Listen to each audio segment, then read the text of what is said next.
Hello. Hello, Tina. How are you? I hope you're well. I'm just going to share a few places and then we'll get started. Hello.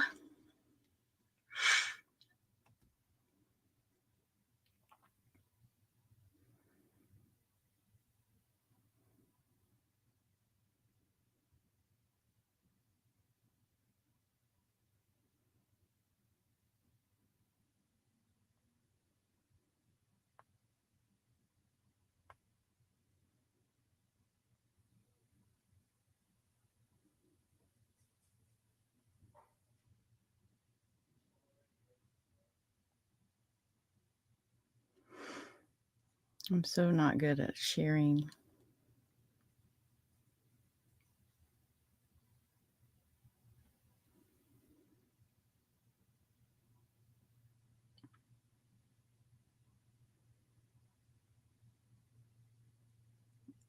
Oh, I forget how to do it.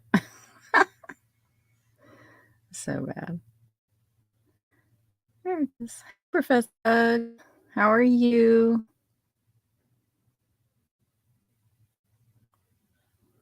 I'm just trying to share it out, see what everybody's doing tonight. I'm not active on very many platforms, so it doesn't take me too long. I probably should be more.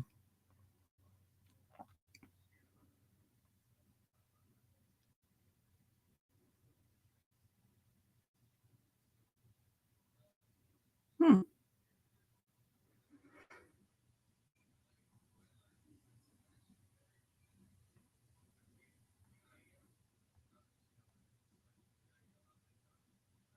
Oh no.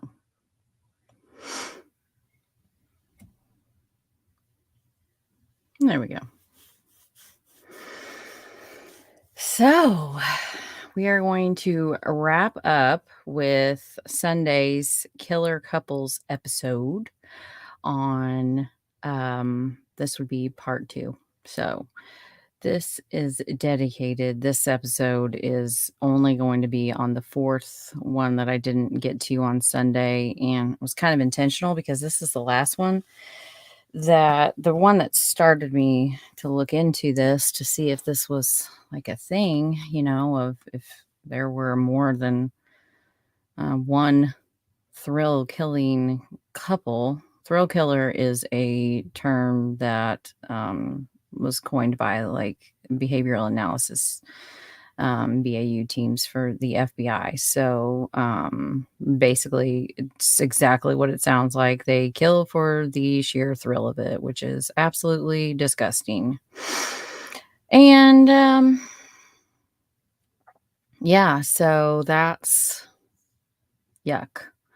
But I was aghast to find that there's not just like, one or two, but there were quite a lot, and I actually ended up picking 5. One, obviously, Bonnie and Clyde is they're the infamous, not famous, infamous, first thrill-seeking, couple that, that I know of anyway. I think they're the ones that kinda set the standard for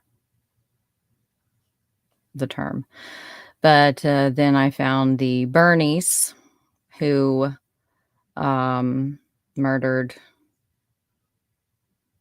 women and took them into their home and, women and teens. Just horrific crimes. And they did this all together and killed the victims and put their bodies in different burial sites in Australia. And their last victim, the victim number 5, survived. And she was able to get Australian laws to change. And I thought that was for one, there was a lot of points about just how she was able to survive. And it was sad that she kind of knew that she needed to prove that she was there because she wasn't going to be believed. And, it was just a smart just a very smart move for her to do that. And she wasn't that old. And so, and then she went on and showed her bravery against these two on many occasions and was able to get the courts to stop giving them parole hearings unless they requested them at the proper times. And so that was really cool to see a victim stand up and become the victor of her story. And yeah, maybe I hadn't heard of the ones that I covered, so that's why I did it, because I don't really watch a lot of people anymore. I feel like I don't have time, so maybe they have been covered a lot. I don't know, Tina. But I chose them for specific reasons that probably do differ from why other people cover them. But that's why I chose them. And then, to go check that episode out. I thought it was okay. So, but this last couple are the ones that my husband was telling me about. He listens to a lot of podcasts and YouTubes on from Navy SEALs, former Navy SEALs. So Benjamin BJ was a former Navy SEAL. So let's, thanks, Professor Pug. I feel pretty rested.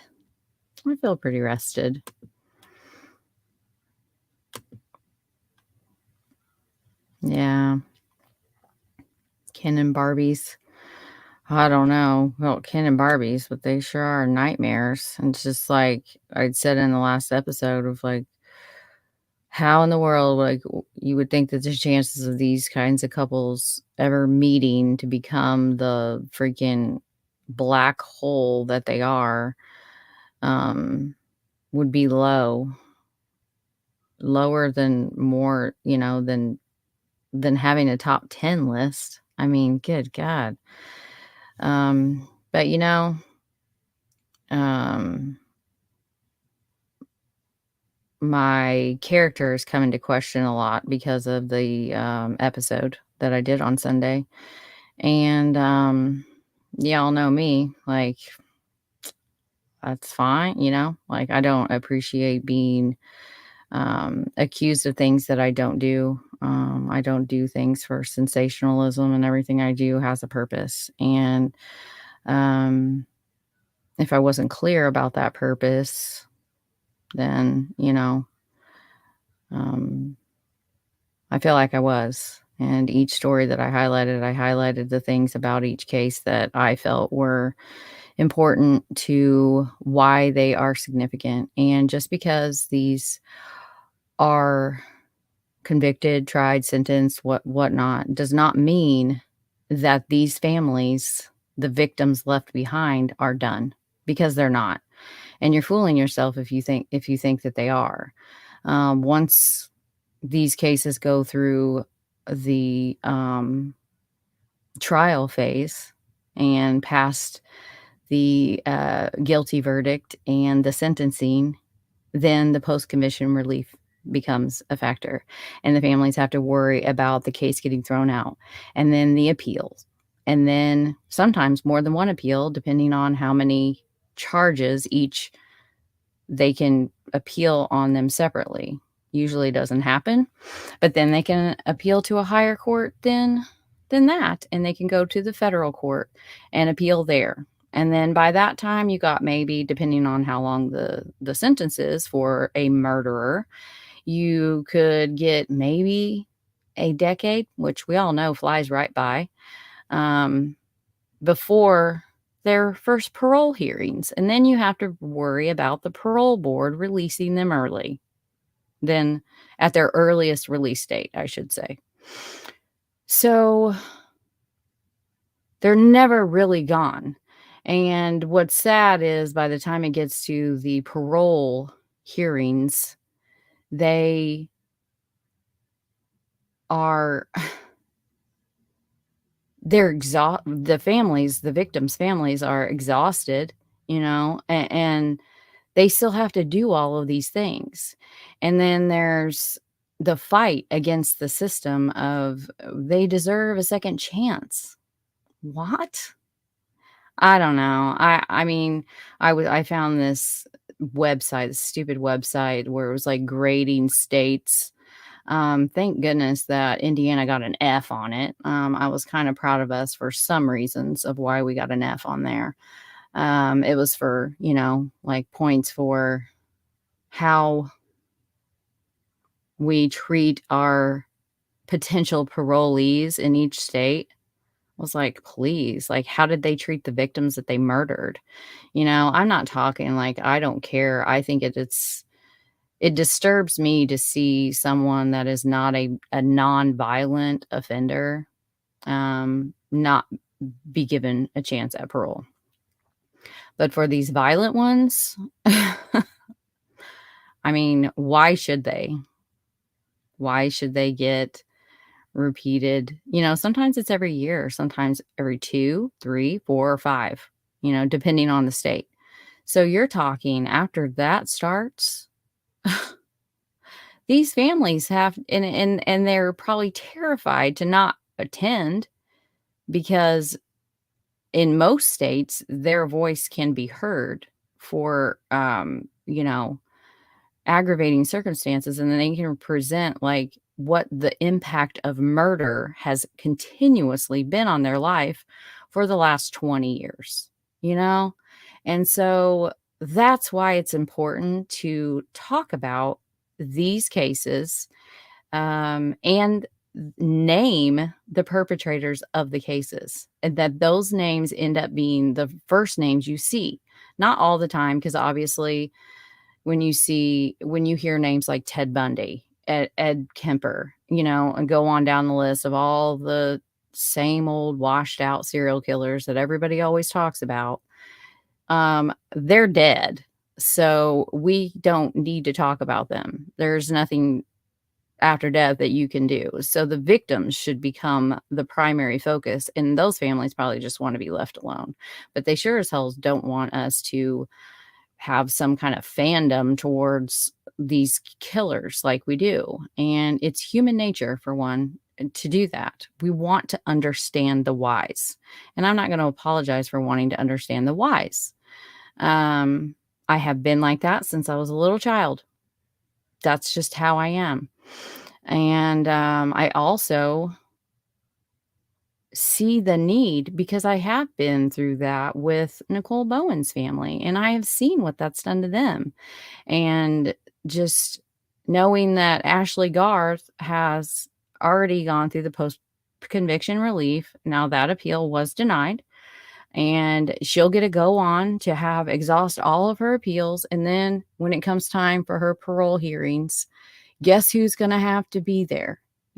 Every single freaking time.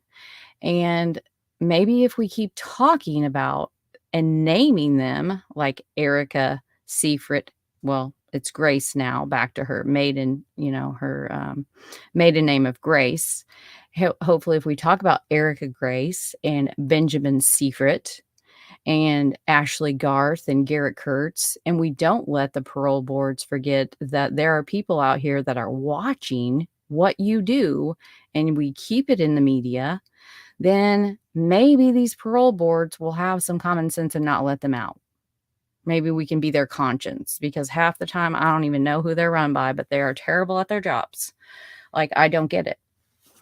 Anyways, that's why it's important to do what we do, and not to sensationalize, not to make a buck, but to continue to tell the victim stories and to help these families to shine a light on and not let the world forget what these monsters did, so that they can sneak by under the radar, get out. And that's why I picked the other ones, is because in the Galgao, she's out, she received parole.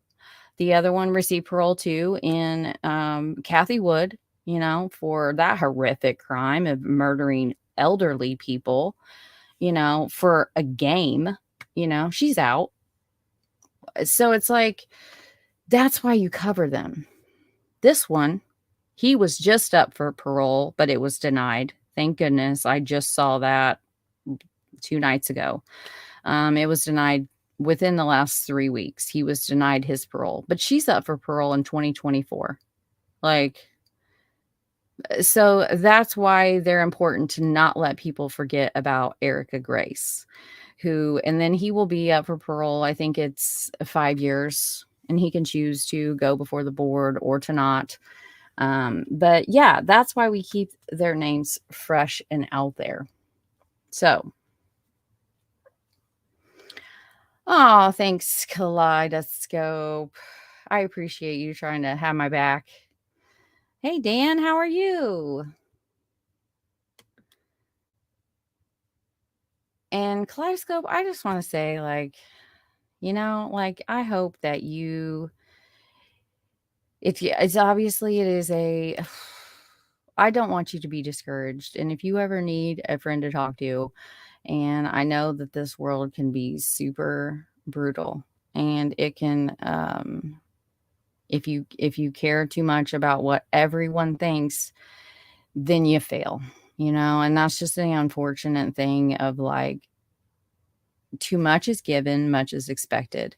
And I wouldn't want anyone to not be critical or to not, I mean, it's my right to decide whether I'm going to defend myself or I'm not, but people being critical and questioning why, totally fine. View the content though, you got to actually watch it. And, if you're offended by a thumbnail, this isn't the channel for you. If you're offended by a description, this isn't the channel for you. I'm just going to say that up front, probably best to unsubscribe. But I do hope that you don't give up, because I know that Charles Horvath could definitely use your help, and Denise, his mother, his sweet mother. And speaking of Charles, the anniversary of when they presume he disappeared is this week, May 26th. Was it May 26th or 29th? But it is May 25th. So I need to find that out tonight. I wish I was better with dates. I am just not. But you are welcome. And just take solace in the fact that you know why you're doing what you're doing. And that's, at the end of the day, I need to come up with a better saying for myself, because it sounds like kind of perverted, but we only go to bed with ourselves, you only sleep with what you've done in a day. You don't sleep with what other people accuse you of doing or what other people think of you. You go to sleep with the decisions that you made. And can you lay down and fall asleep with what you did in a day, And that's the important part of the subtle art of not giving a fork. It really is. Because it's not that you don't have any, it's not about not having a moral compass. It's everything to do with having one and holding yourself accountable, because that's what's important. It's not, everybody can pretend to look good in other people's eyes, but are they actually good when they're by themselves? That's the question. And if you are, then you just have to let everything kind of roll off of your back, obviously I am choosing to stand up for myself in this situation, because it was a campaign. And by the time I did finally respond, and then I found even more places that this person was going around trying to actively get people to unsubscribe from my channel because they were offended over my thumbnail. And I thought, I don't think I'm going to be quiet about that. I think I'm going to stand up for myself and say something about it tonight. And I feel like you can do that in a respectful way. And I don't need to stoop to their level and like out them or go around and have like a reverse campaign. I'm so sick of seeing those in the YouTube world and the podcast world and every other world. But, yeah, like we have to keep pushing. That's right.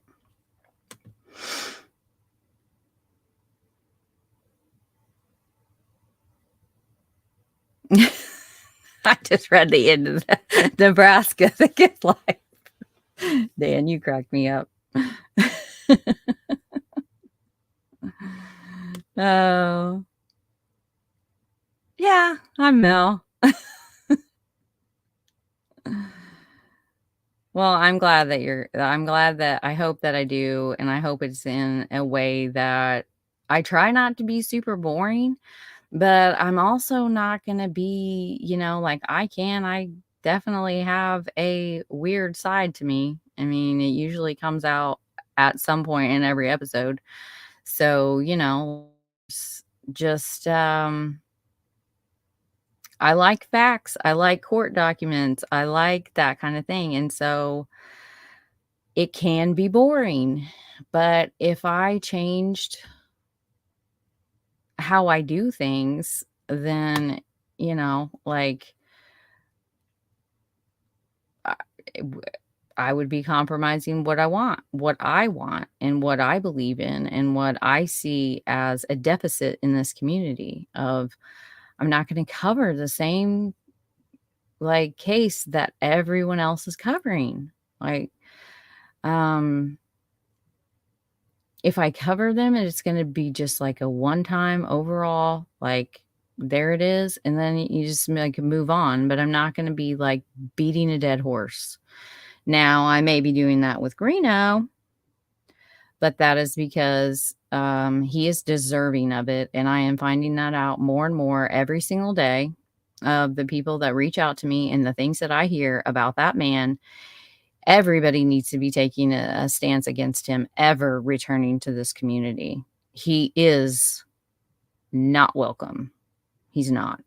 And the things that he's done because they're so lengthy, and I do go through the court documents. So it's not me saying it, it's the court saying it and him saying it because he pleads guilty to everything. So, yeah, probably beating a dead horse in a lot of people's eyes, and that's fine if that's all that you think of my coverage of Greeno. Totally can live with that. But anyways, I am going to get started. Hey, Lipsha, how are you doing? Baking like Lucy's assembly line, but listening for support. Oh, cool. Hey, Lori, how are you? Oh, thank you. Okay, let's get rolling.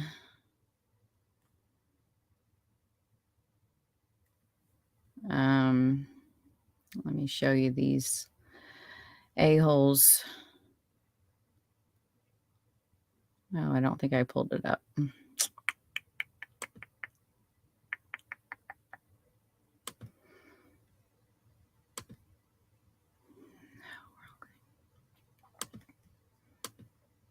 Oh gosh, almost ended the broadcast.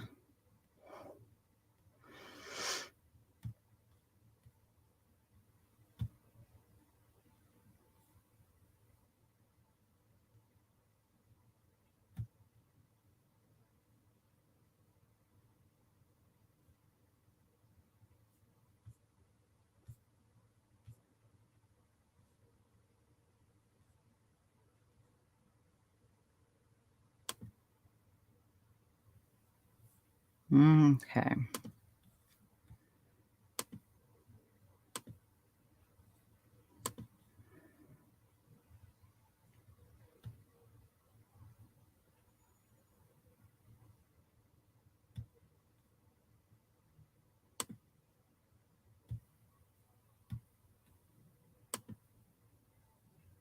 Hey, Lake. How are you? I think I said hi to you earlier, but glad you're here. Okay, so this is Erika and Benjamin. I couldn't really find any mugshots other than these like old black and whites that make it look like the crimes happened in like 1955 or something, but they actually happened in 2002. And then these are some pictures of them just looking like wouldn't think a thing. Wouldn't think a thing about meeting these people at a beach resort and hanging out with them for the night. They're almost exactly my age.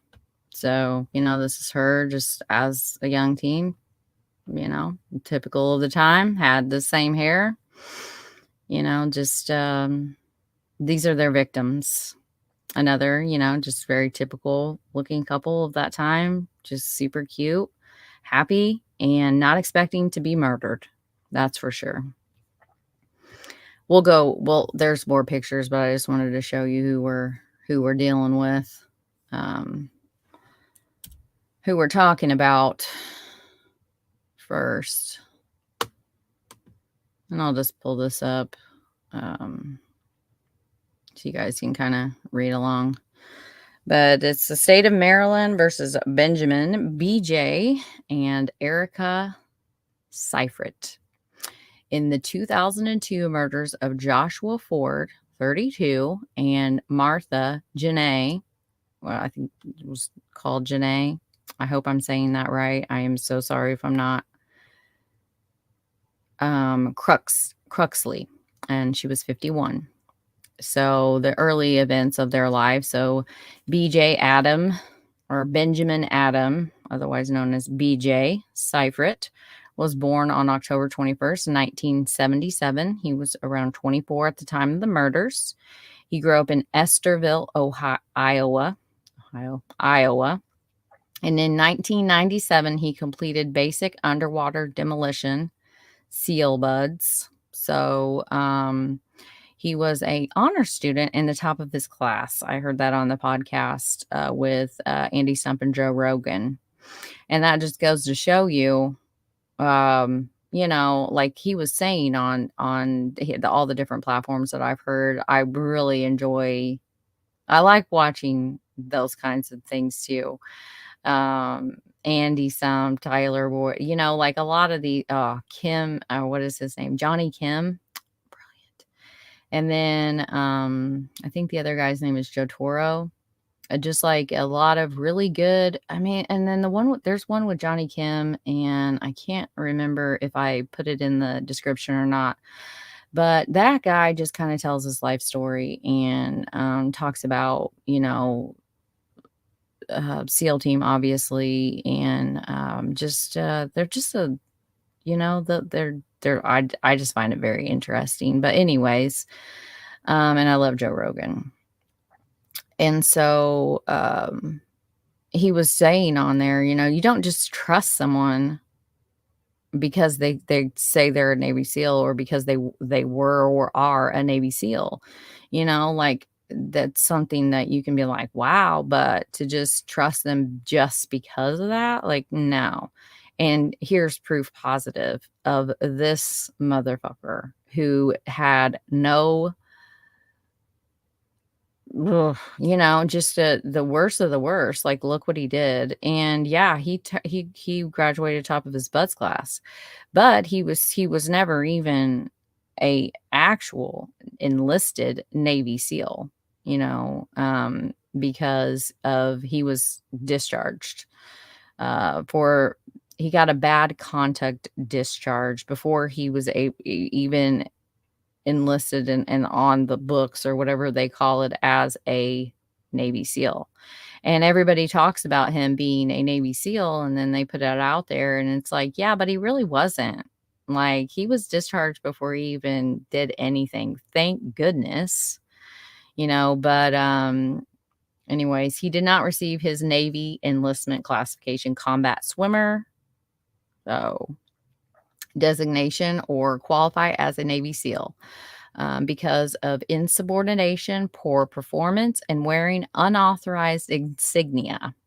And I just can't help but wonder if this was because he had a tattoo. He has the Nazi like symbol tattoo on his upper pectoral muscle. And so, yeah, I would think that would be a, you know, a discharge topic.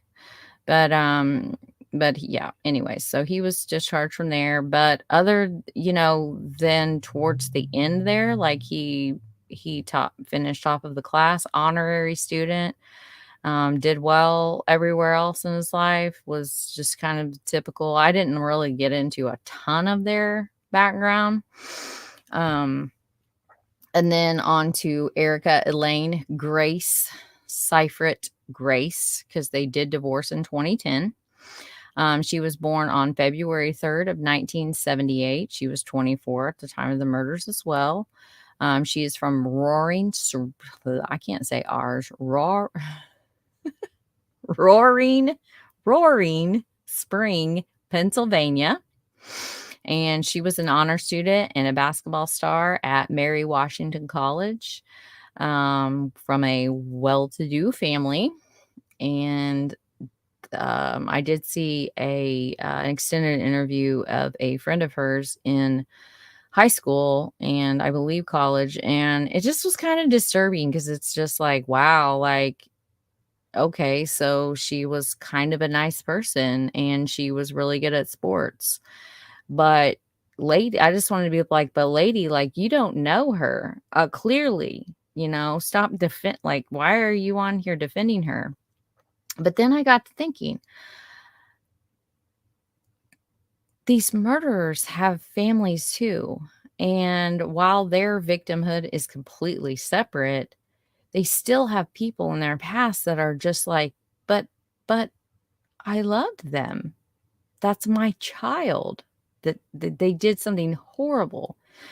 And they have to live with that the rest of their lives as well, with that stain. And this friend was just kind of really struggling with it. And she was talking about that of just like, I just can't wrap my head around the Erika that I knew versus the Erika that did this heinous thing. Like, and I think that we as a society want to blame someone else, because if it's someone else's fault, then we don't have to worry about ourselves and ours. And that's just a part of human nature. Is it right? No, it's definitely not right. Case in point, what is happening to Kelsey and has continued to happen for 5 years. I'm sick of people telling other people to be quiet about the ridiculousness, like this shattered mirror person. How dare you? Like what? And we should be standing up to people like that. There's no place in a community for such just hate. And I mean, for this guy, like, to say he's a freaking serial killer and that he's going to hunt people down that go against him and they better be watching out, and he skins cats and all this crazy stuff because people called him out over all of the horrible things that he says about a victim's family. No, you don't have to be quiet. I don't have to be quiet, and I won't. It's like, you don't have to get loud. How about that? Like, you just don't have to get loud if you don't feel led. But don't criticize people that do want to say something, because every time I go back to that poem, Martin, Moeller. He was anyways, it's all about, and then they came for me and there was no one left to fight for me. And the whole premise of that is, first they came for the socialists. And I did not stand up and fight because I was not a socialist. And then they came for the unionists, and I did not stand up and fight because I was not a unionist. And then they came for the Jews, and I did not stand up and fight because I was not a Jew. And then they came for me. And then there was no one left to fight for me. I think that pretty much sums up why we say something. And that, at least that's why I say something. And I will, Martin Niemöller. And that's why I will continue to be outspoken. And don't be outspoken because I've told you to, or anybody else has told you to. You do that because that is what you feel called to do. And if you're not, then so be it. Don't take on other people's pressure of other people, you know? We can only control what we do in this world. That's it. And if other people controlled what they do a little bit better, then this world would be a better place. Just being honest. Yeah.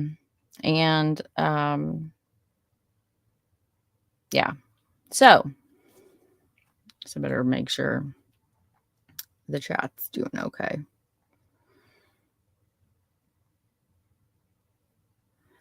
Okay, that's all good.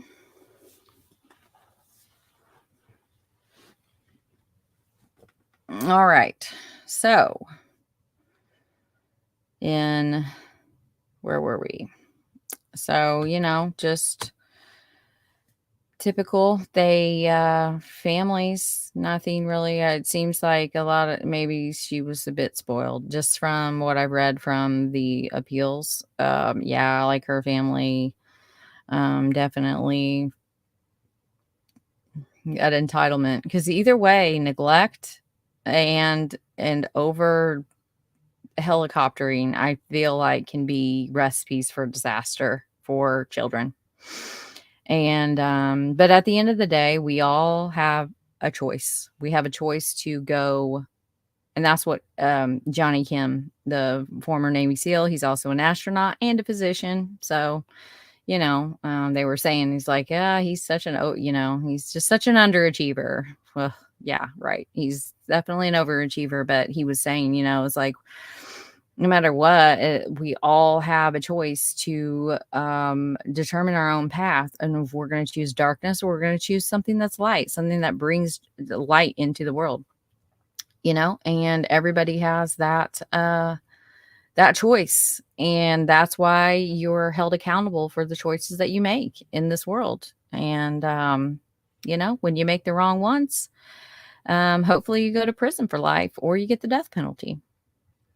Unfortunately, a lot of times that's not what happened. And in each of those cases, that was not what happened in two of them. And then the one of them, she was denied.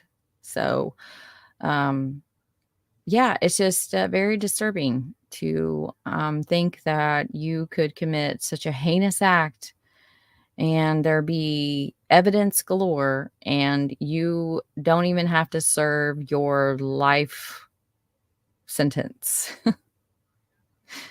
That boggles my mind. Anyways, so the two were married, and they met and married within like a short whirlwind romance in 1998 when they were 20 years old. They lived in Altoona, Pennsylvania, which is near where Erika grew up. And they owned, I believe, I heard it, I believe, if I'm remembering correctly, that her parents bought them a scrapbooking store. And they also opened a Hooters memorabilia selling store, or it was at least an online thing, that they would break into Hooters, like Hooters, the chain restaurants, and steal memorabilia, like just whatever, and then they would sell it. I'm not sure if there's like a huge market for it, but that's sure what they did, and that's what they were doing on the night that they were caught. And so that's their backstories a little bit. the murders. So on May 25th of 2002, it was Memorial Day weekend. They were staying at the Rainbow Condominium Resort on 112th Street. That is in Maryland. Ocean City, Maryland. They met Joshua and Martha and two others on a bus on their way to Secret's nightclub. They did not have change, so they offered to buy the other couple drinks for bus fare. Or the other couple said, "Hey, we'll get your bus fare. You buy us a couple drinks when we get to the nightclub." And that is what they did. And they hung out with them all night at Secrets. And then after that, the two couples, the one couple that they had met on the bus went their separate way after their time at Secrets. These four, the two victims and the two the perpetrators, they went back to the Rainbow condominium of the Seifrits and continued to hang out there. And while they were hanging out, Erika accused the other couple, of taking things from her purse. I believe it was jewelry and her pills. And so she did call 911 and then hung up. And this will come into the story later a little bit.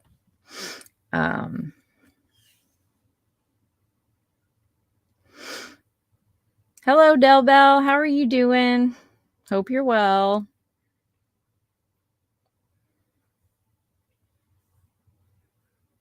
Oh, yeah, I guess it is kind of. I struggle to find a good time to go live.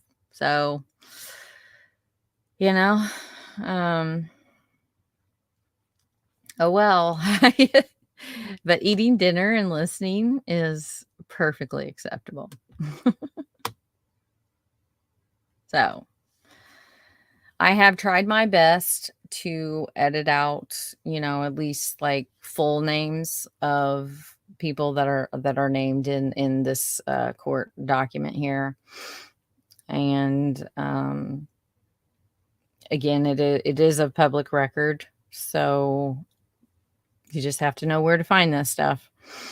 I was going to give a couple definitions. So a memorandum opinion. It's a brief opinion of a court to announce the result of a case without extensive discussion, even though I feel like 54 pages is pretty extensive.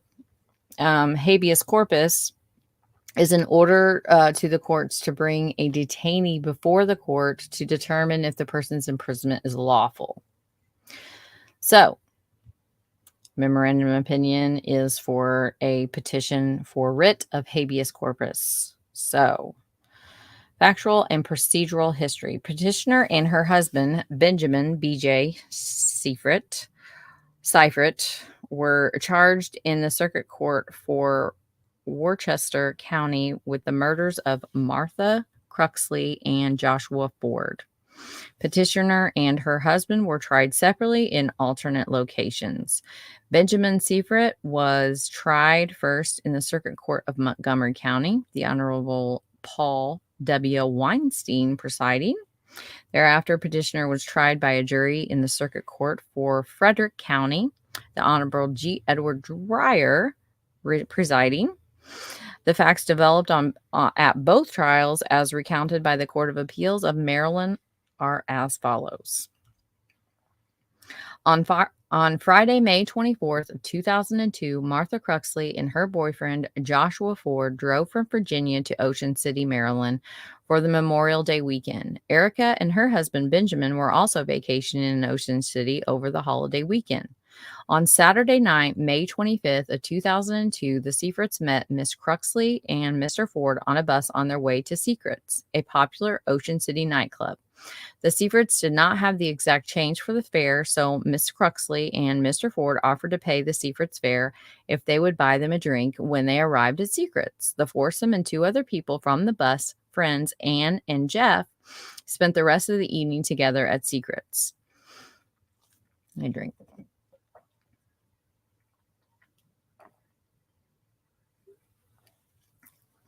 Ow. I swallowed that wrong. You know, like when you do that, you instinctively want to take another drink thinking it's going to make it better. I'm not going to do that this time. Okay, sorry.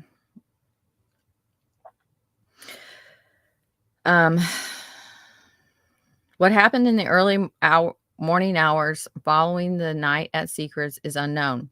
We do know, however, that at 3 a.m. on Sunday, May 26, 2002, Erika called 911 claiming that people she did not know were in her condominium unit and she could not find her purse.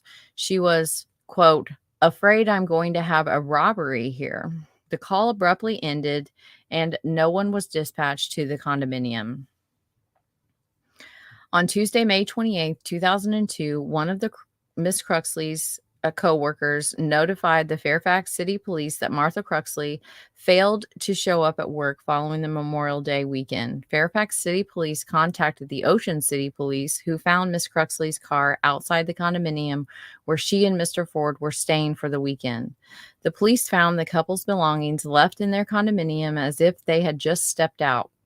Concerned about Miss Cruxley and Mr. Ford, the police began to search actively for them. On May 31st, 2002, around midnight, the Ocean City Police Department responded to an alarm call from the closed for the night Hooters restaurant and bar merchandise store on 122nd Street in Ocean City. There, they found Erika and Benjamin loading Hooters merchandise into their Jeep Cherokee.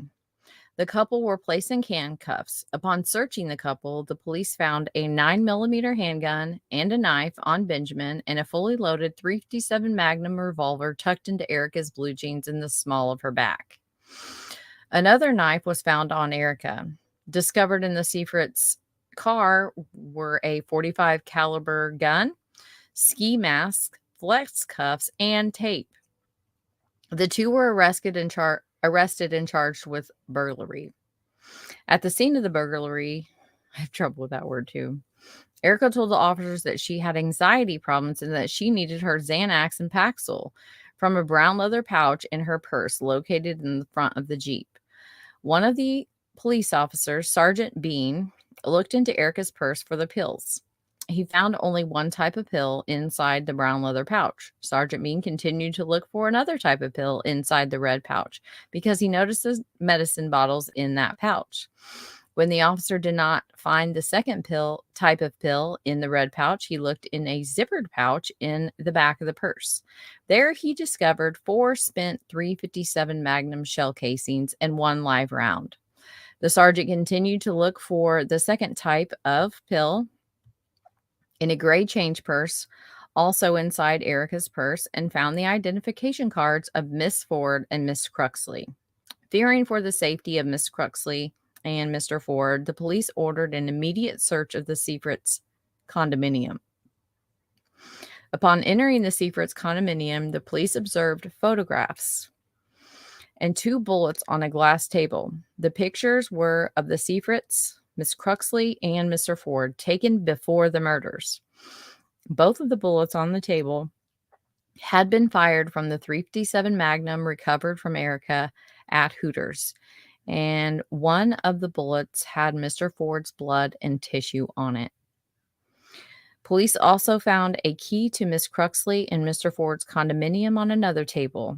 Crime scene technicians found bloodstains in the Seifrit's master bathroom on top of the counter, the underside of the countertop, the floor under the vanity, the backside of the bottom drawer of the vanity, under the mirror, under the baseboard, under the hot tub faucet, on the hot tub step, on a sailboat candle holder on the hot tub, on the window, and in the shower. Swabs were taken from these bloodstains, which were all later identified as matching the DNA of either Miss Cruxley or Mr. Ford.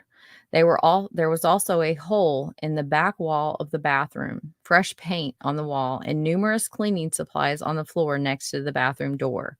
The cleaning supplies, it was later discovered, had been purchased on Sunday, May 26, 2002, the day after Martha Cruxley and Joshua Ford were murdered. Later, at the police station, Erika agreed to take Detective Burnell to where she claimed the bodies of Martha Cruxley and Joshua Ford were located. Erika directed Detective Burnell to two dumpsters located behind grocery stores in Rehoboth Beach, Delaware.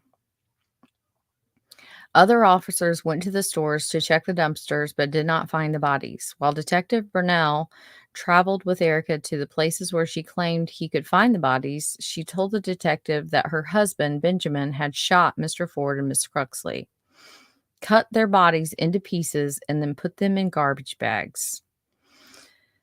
On June 2nd, 2002, Erika's then attorney, Arcangelo Tuminelli, entered into negotiations with Joel Todd, the state's attorney for Worcester County, regarding the charges against Erika. A memorandum of understanding, MOU, came out of those negotiations. The MOU stated that Erika agreed to, quote, cooperate with the state in the prosecution of Benjamin, her husband, and further agrees to testify truthfully on behalf of the state at his trial, end quote. The MOU provided that the state would not seek a death sentence or a life without parole against Erika as long as she provided reliable information to the state, end quote. Detailing the way and manner in which the bodies of Martha, Margene Cruxley, and Joshua Ford were packaged prior to disposal, as well as information on the location where the bodies were disposed of. The MOU also provided that if Erika took a polygraph examination and if she tested not deceptive on all material questions related to the homicide of the victims, then the state would not prosecute Erika for the homicide charges. The exact language of the relevant portion of the MOU is as follows. And basically the most important thing is that it said, absent any compelling independent evidence to the contrary, inculpatory statements by the defendant. So remember that as we read. After the MOU was executed, Erika told Detective Burnell that most of Joshua Ford and Martha Cruxley's body parts were in black garbage bags that Benjamin had packed into Navy kit bags. Those are, from looking them up, they're military issued. They're like military issued luggage for anyone in the Navy.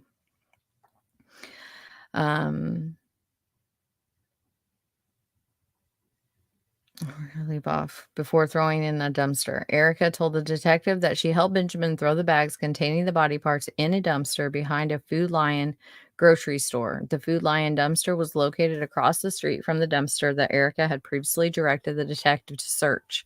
After searching the landfill where the contents of the Food Lion dumpster had been emptied, police recovered body parts of Mr. Ford and Miss Cruxley. Police recovered only the leg of Miss Cruxley. Thus, her cause of death was never determined. Police recovered the torso and both arms of Mr. Ford. Additionally, 2 bullets fired from the .357 Magnum recovered from Erika at Hooters on the night of May 31st were found in Mr. Ford's torso. And I should stop right here because it's not going to get any easier. So if you like, this warning's for you. Viewer discretion advised. Listening discretion advised. It's bad.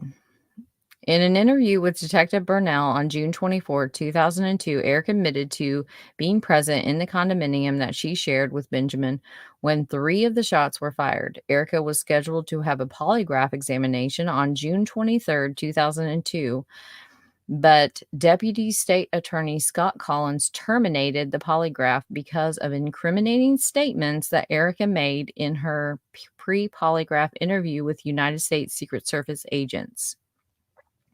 Erika filed a motion to enforce the memorandum, which she claimed required that the state give her the polygraph examination. Oh, such reminiscent of things that happened in the Ashley Garth, Garrett Kurtz trials. The Circuit Court for Worcester County denied the motion to enforce the memorandum on the grounds that the incriminating statements that Erika had made violated a condition of the MOU, which that's why I had highlighted that. Absent any compelling independent evidence to the contrary. Inculpatory statements made by the defendant, which is exactly what she did. At Erika's jury trial, much testimony was received concerning Erika's behavior in the days after Martha Cruxley and Joshua Ford were killed.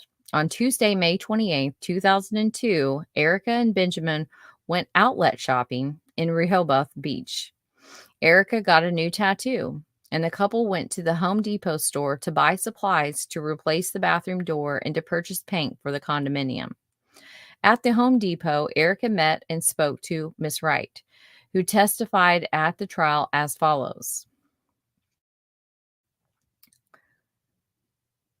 Q is the prosecutor. A is, it's pretty obvious. Now, I want to direct your attention back to May 28th of 2002, last year. Were you in Ocean City Resort area about that time? Yes. And did you have occasion to go to the local Home Depot store? We did. And who did you meet? Erika Sifrit.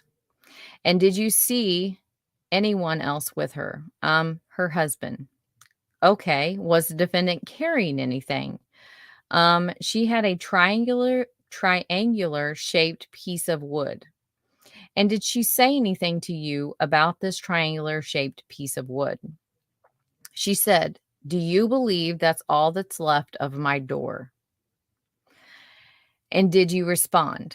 And I said, "That must have been some party." Did she respond to you? She laughed and said, "I guess you could call it that." The state's theory in both cases was that after leaving the Secrets that night, the two couples had returned to the Seiferts, I think it's Seifert's condominium. Once in the condominium, the Seiferts engaged in a missing purse game in which they claimed Erika's purse was missing. They demanded the other couple find the purse, and when it couldn't be found, somehow got them into the upstairs bathroom where both Secrets shot Mr. Ford and in some other manner killed Miss Cruxley. The state's theory is based in part on the testimony of Melissa, who met the Seifrits the night of May 29th through her friend Todd. Melissa testified that when she met Todd, he and the Seifrits were intoxicated and she was the only one that was sober. Melissa joins the Seifrits and Todd at a couple of bars but did not drink. At the end of the evening, Melissa was worried about Benjamin's ability to drive, so she agreed to follow the Seifrits back to their condominium.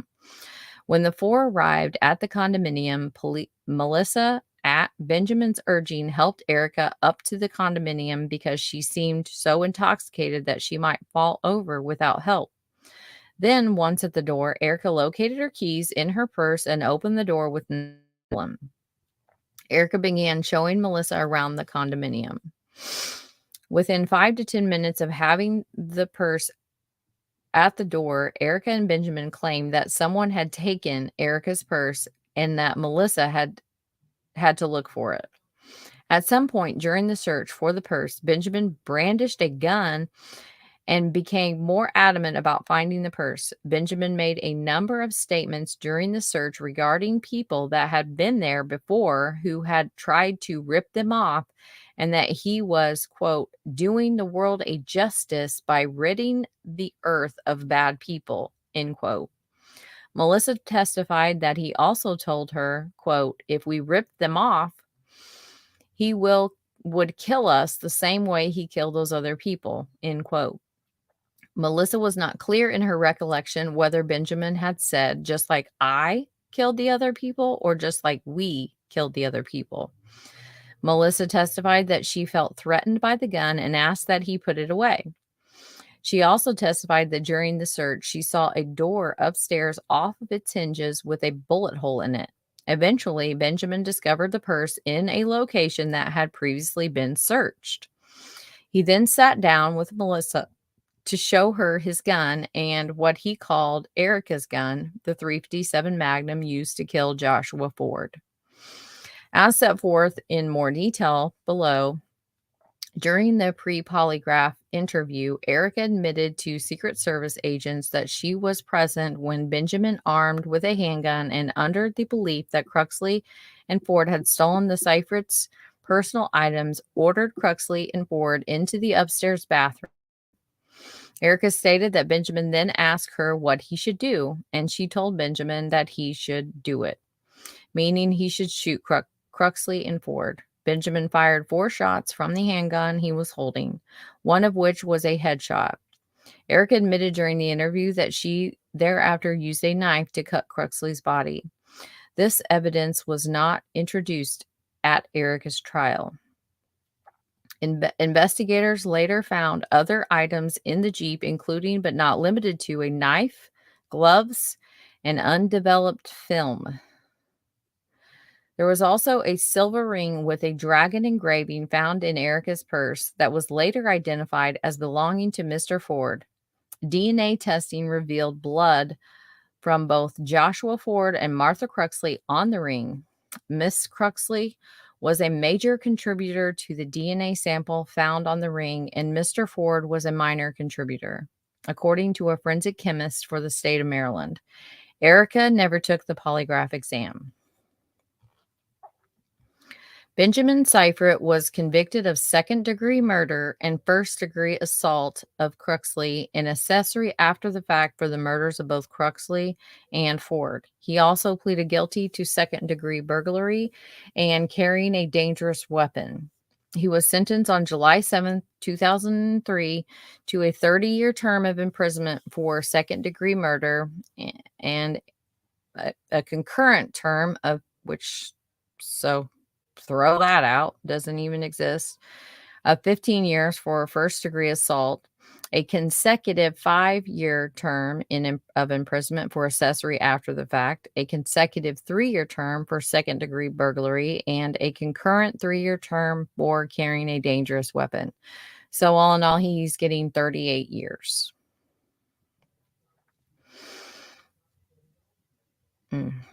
Petitioner, and then I was watching a documentary on this case, and it was said on there by, in the test, like when the judge sentenced him, he said, "Be it not for your smooth lawyer, you would be convicted of first-degree murder."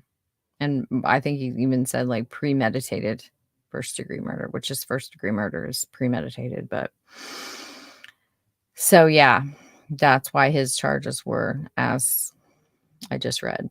The petitioner was convicted on June 10th. So Erika was convicted on June 10th, 2003 of first-degree murder of Ford, second-degree murder of Cruxley, and theft charges in regard to the burglary of Hooters. Yeah, totally. They're just disgusting human beings. She was sentenced to life imprisonment for the first-degree murder of Ford, a consecutive 20-year term for the second-degree murder of Cruxley, and a concurrent term of 18 months for the theft charges. And she's up for her first parole release date next year. That's why I always like to see life without the possibility of parole. She noted a timely appeal. The Court of Appeals is its own initiative took petitioner's case before it was considered by the Court of Special Appeals. So I've just kind of highlighted throughout this thing some of the particulars of what it's like to go through the appeal process. These are the crux of her appeal, and I'm not going to read them here because they'll come up one by one as the state or so you've got this court, then a higher court, and then the federal court. And then they all kind of simultaneously within this one court document will give their findings. A federal court made, so this is the federal court. This is their document that they are answering the complaint, like the appeal for a habeas corpus to the like answering her through her counsel. That the federal court may not grant a writ of habeas corpus unless the state adjudication on the merits resulted in a decision that was contrary to or involved an unreasonable application of clearly established federal law as determined by the Supreme Court of the United States, resulted in a decision that was based on an unreasonable determination of facts. In light of the evidence presented in the state court proceedings, a state adjudication is contrary to clearly established federal law under code, that's a code, where the state arrives at a conclusion opposite to that reached by the Supreme Court on a question of law, confronts facts that are materially indistinguishable from a relevant Supreme Court precedent, and arrives at a result opposite the Supreme Court. The habeas statute provides that a determination of a factual issue made by a state court shall be presumed to be correct, and the petitioner bears the burden of rebutting the presumption of correctness by clear and convincing evidence.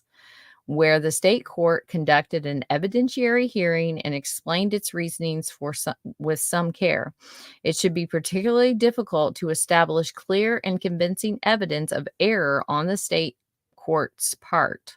This is especially true where the state courts have resolved issues like witness credibility, which are factual determinations for purposes of section code.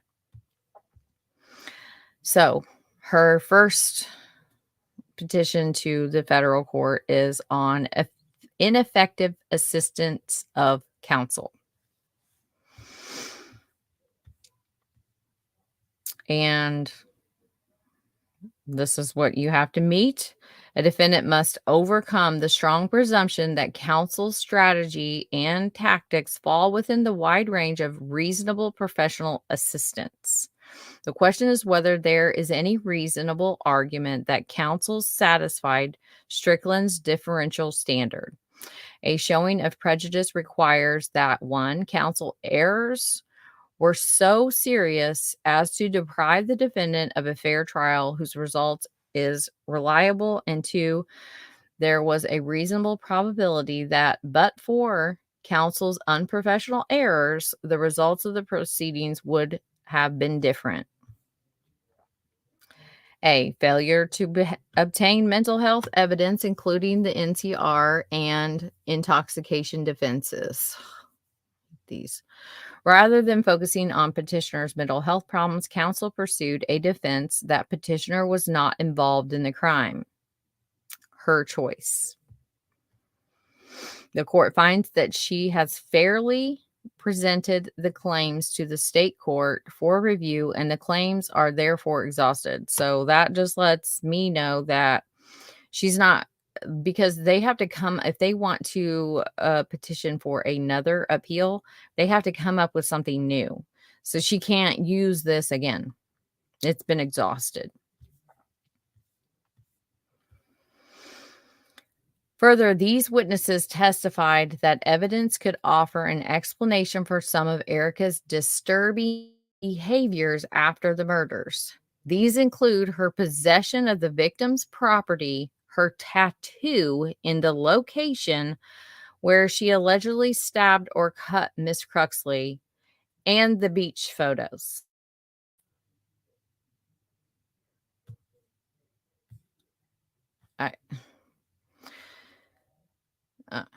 As a result of that information, he's basically going through and like we're getting a little bit more facts of the case of what actually, what happened in the trial courtroom, um, with a jury of her peers who found her guilty. So I've just highlighted some of the key points to that. So they're basically saying that he didn't do a good enough job with making sure, to exhaust all efforts to see if she's mentally ill and that she would then qualify for the NPR and whatnot. So, as a result of that information, he hired Dr. Ellen McDaniel, an expert on spousal abuse syndrome, to interview and assess Erika to see if that spousal abuse syndrome could have explained Erika's behavior. Mr. Tuminelli also hired a social worker to contact Erika while she was incarcerated pending trial. Thus, despite petitioner's claim to the contrary. Mr. Tuminelli was aware of Erika's mental health issues. Mr. Tuminelli contacted an expert witness with respect to spousal abuse, and Mr. Tuminelli had a mental health professional meet with Erika pending trial. Remember, she's trying to get ineffective counsel.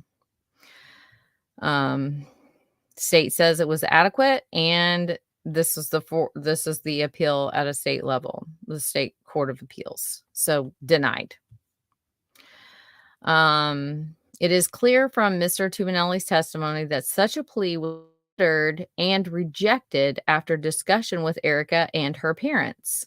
Mr. Tuminelli testified that Erika insisted on her innocence in this case. Mr. Tuminelli pointed to evidence that could be construed as inconsistent with Erika's alleged mental disorders. These behaviors included Erika's possessing the shell casings and the victim's identification after the murders. Erika telling BJ to just go ahead and shoot the victims when they were in the condominium.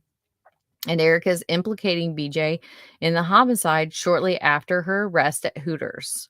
Further, the fact that Erika implicated BJ in the homicides even while she was exchanging letters with him would be inconsistent with a diagnosis of dependent personality disorder, according to Dr. Bloomberg. Miss Seifrit's use and abuse of Paxil, Xanax, alcohol, and other substances, and this refusal amounted to ineffective assistance. Petitioner fails to argue how such evidence could have been presented to the jury. Erika's multiple statements to police beginning the night she was arrested show that she had a clear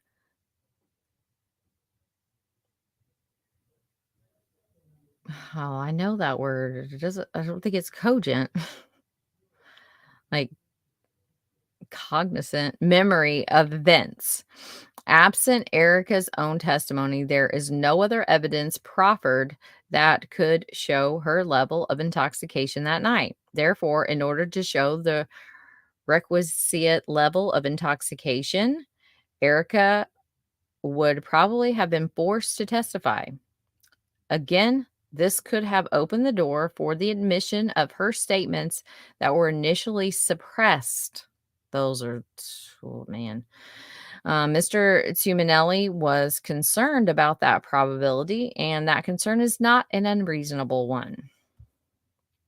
Mr. Tuminelli explained that the social worker thought Erika was distraught and that was understandable under the circumstances. She was sitting in jail charged with a double murder, but there was no hint or suggestion that Erika had, severe psychological problems other than her situation. She's sitting in jail. In essence, then the only statements that were admissible against Erika were the statements she made during her arrest at Hooters.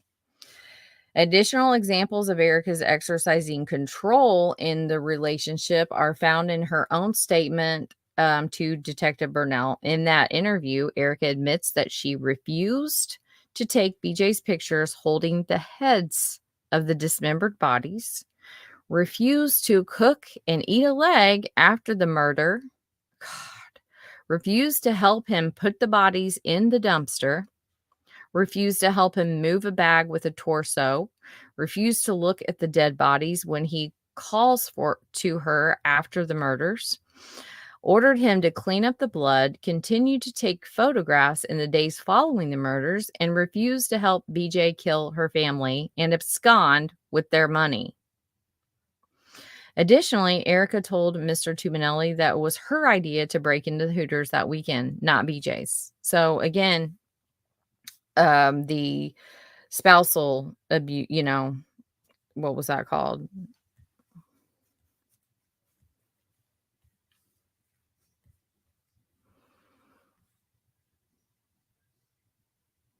I don't know where it was.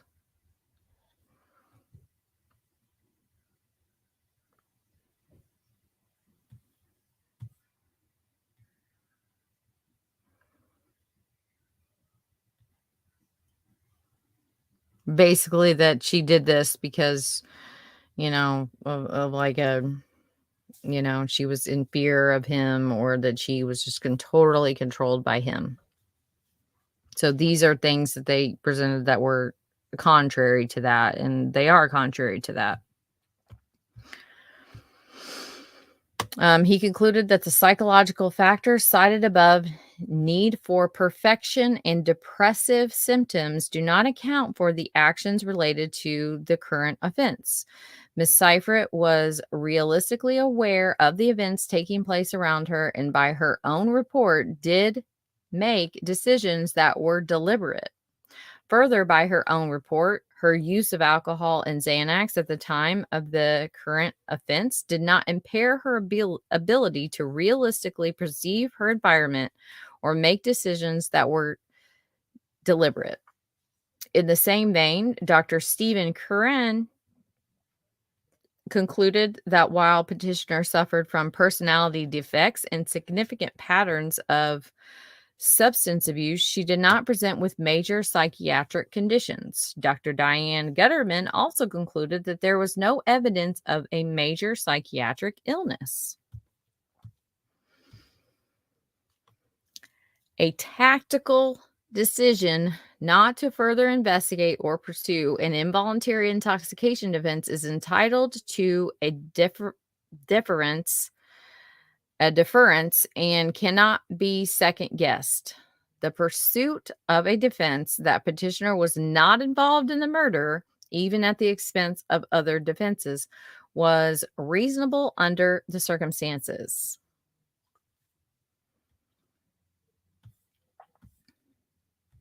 In light of the record, there is no basis to find that the state court's determinations were unreasonable on the facts or on the law. There is no cause to disturb the post-conviction court decision. B. Testimony of Melissa. Petitioner maintains that trial counsel was ineffective in calling Melissa as a defense witness to testify that petitioner protected Melissa from Benjamin Seifert when he threatened Melissa with a handgun. Reviewing the claim, in support an inference that Benjamin acted unilaterally in the killings. In fact, there was really no evidence of what Erika did and what Benjamin did, and there was clear evidence that, in my opinion, that Benjamin had to be the person who shot these victims because the door was kicked into the bathroom. It was pretty clear that Erika didn't kick the door in. To that end, they basically pursued the same avenue that the state did in prosecuting BJ prior to Erika's trial. First, the defense called Michael, a former Navy SEAL teammate of BJ, who had separated from his wife and moved in with BJ for a time in 1999. This gets disturbing. The same year, what was his name? Michael and BJ had a conversation about Michael's wife, where BJ offered to kill her for $30,000. In that same conversation, BJ described to Michael how he would dispose of a body if needed. So this is his on the stand Q&A here. If he ever needed to eliminate a body, what did he say he would do? He would lay down plastic on the floor and then cut off the arms and legs and then eliminate the body into a dumpster. How about the head? Head? Mr. Tubinelli then called Lawrence, who testified that he sold what was determined to be the weapon, the murder weapon, to BJ, June 6, 2003. Oh, that's not a relevant time. That's when this was written down. He then read into the record portions of BJ's testimony at his own trial, where he admitted to dismembering the bodies and disposing of them in the same manner as described to Michael in 1999. Question. Now, after you dismembered the bodies and put them into plastic bags, what did you do with them? Threw them in a dumpster. Defense calls Melissa to further bolster this testimony by showing that the night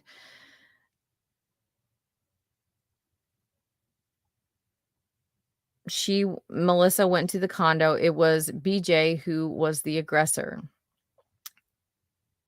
Melissa had given a statement to police a few weeks after the murders where she described her experience with the Seifrits.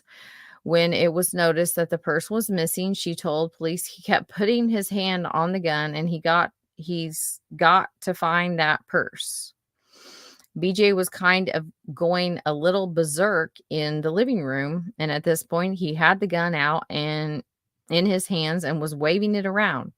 He made some connotation to the fact that two people had been a couple that they had brought over to their place to hang out with them a few days ago, had ripped them off, and that he shot them and killed them. And he was like, I'll do it again if need be. According to Melissa, he said, people shouldn't be going around ripping off other couples. The earth doesn't need that. Those kinds of bad people wandering around. So I just did the earth a justice and got rid of those bad people. Her testimony at BJ's trial was similar. Mr. Tubinelli testified that he hoped that Melissa's testimony would cast enough doubt on the state's evidence, in essence, was his aiding and abetting defense. In reviewing her testimony at BJ's trial, Mr. Tubinelli found that the comments by BJ were inculpatory as to him and not Erika. Mr. Tubinelli called her so she could produce the same testimony, namely showing the jury that it was BJ and not Erika who committed the murders. This decision would be consistent with his overall strategy of showing BJ as the murderer. Melissa's recollection of the incident also tended to show that Erika was not complicit in the incident. She testified at BJ's trial that Erika asked BJ to put the gun away, and he did. Mr. Tubinelli was hoping that the jury would infer that Erika asked the same thing the night of the murders, but BJ, for whatever reason, decided not to acquiesce. Petitioner argues that the jury could have and probably did make a different inference from her testimony that Erika, with knowledge of what happened a few nights previous, was a willing participant in asking Melissa and her friend back to the apartment and playing the purse game. Instead of showing that BJ was the only killer, as the defense had hoped, her testimony opened the door for the state to argue that the only difference between the encounter and the earlier murders is that Miss Seifert did not want the crime to stop. Petitioner is probably correct that the jury made the opposite inference than Tuminelli had hoped. That does not mean that his decision was unreasonable. This decision must be given great deference. Viewing the trial as a whole, Mr. Tuminelli really had no other option. The other option, aiding and abetting defense, Erika's mental health history was considered and dismissed as trial strategy based on Mr. Tuminelli's discussion with Erika, the Graces, her parents, and his co-counsel. His only way to establish such a defense then was to call Melissa to show that Erika was not complicit in either event. Melissa's testimony provided his only plausible strategy to combat the aiding and abetting charge.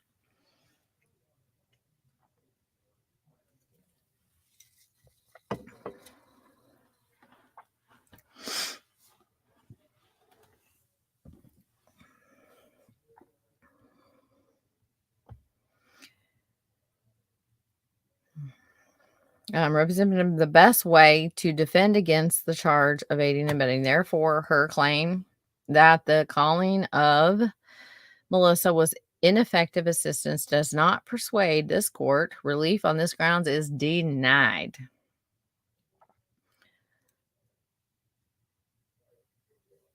Indicated that he was waving around the gun and making connotations to the people that they murdered. I'm so sure it was he murdered or she murdered or they both, murdered them. And this is Melissa. Question. And what did she do? Answer. And she went outside and she was like, BJ, do you think you can put that gun away? Very nonchalant, like it was nothing for him to be holding a gun like this. Question. Did he do so? A. He never really put it away. He just kind of put it back in his pants, Post-conviction court's determination will not be disturbed. This is the federal court's decision. Back to C, pretrial interview with the Secret Service. This one gets interesting. Petitioner argues that Tuminelli misunderstood the terms of the memorandum of understanding. They must have filed that. And mistakenly believed that so long as petitioner passed the polygraphs, she could not be charged with murder, regardless of her admission concerning her role in the murders. Petitioner argues that trial counsel lacked experience with polygraph examination at the time he negotiated the MOU, and she further argues that she received constitutionally inadequate advice regarding the MOU. She states that her disqualification from and deprivation of the benefit of the MOU would not have occurred, and she would not have been prejudiced if counsel had properly advised her that if she waived her right to remain silent and that by admitting involvement in the murder, she would lose the benefit of the bargain. The court finds, contrary to respondent's assertion, that this claim was fairly presented to the state court and therefore exhausted. The court will therefore consider the merits of the claim. The short answer is contention is that the petitioner cannot show any actual prejudice as a result of the alleged breach. None of the statements were admitted against Erika. No evidence was discovered as a result of the interview. She did end up being prosecuted, but the charges had already been initiated. The detriment was akin to a loss of prospective advantage. She lost the opportunity to walk away from murder charges that were already pending. The court finds that it was reasonable for Mr. Tuminelli to advise Erika to enter into the agreement and submit to an interview, even out of his presence. Prior to the interview, Erika maintained her innocence. Based on that representation, then, in advising her to enter into the agreement was reasonable. The memo recounted the following exchange regarding her prior knowledge. Oh, I'm going to read page 39 through 40 instead of that.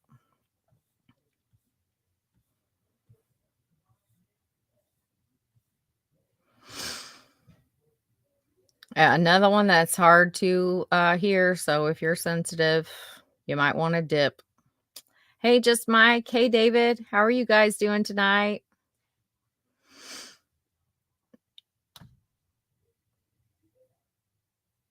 Okay. On July 23rd, 2002, Secret Service special agents met with Erika at the Ocean City Police Station to administer a polygraph examination. Prior to the examination, the special agents gave Erika the Miranda warning and informed her that the polygraph examination was a voluntary process. After escorting Erika to the examination room, the special agents began the poly pretest interview. At that time, a standard U.S. Secret Service medical questionnaire was completed, followed by a U.S. Secret Service history questionnaire. While completing the questionnaires, Erika, quote, talked about her life before being married and then began to detail the relationship between she and her husband, Benjamin Seifert. Erika then began to describe in great detail the events of the evening of May 25th, 2002.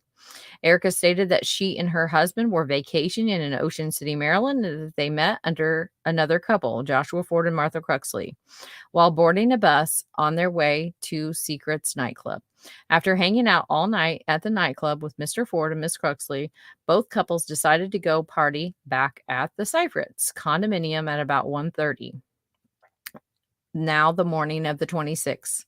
They took a bus to the Atlantis where Mr. Ford and Miss Cruxley were staying to pick up swimsuits, and then the four of them walked on the beach to the Seifert's condominium.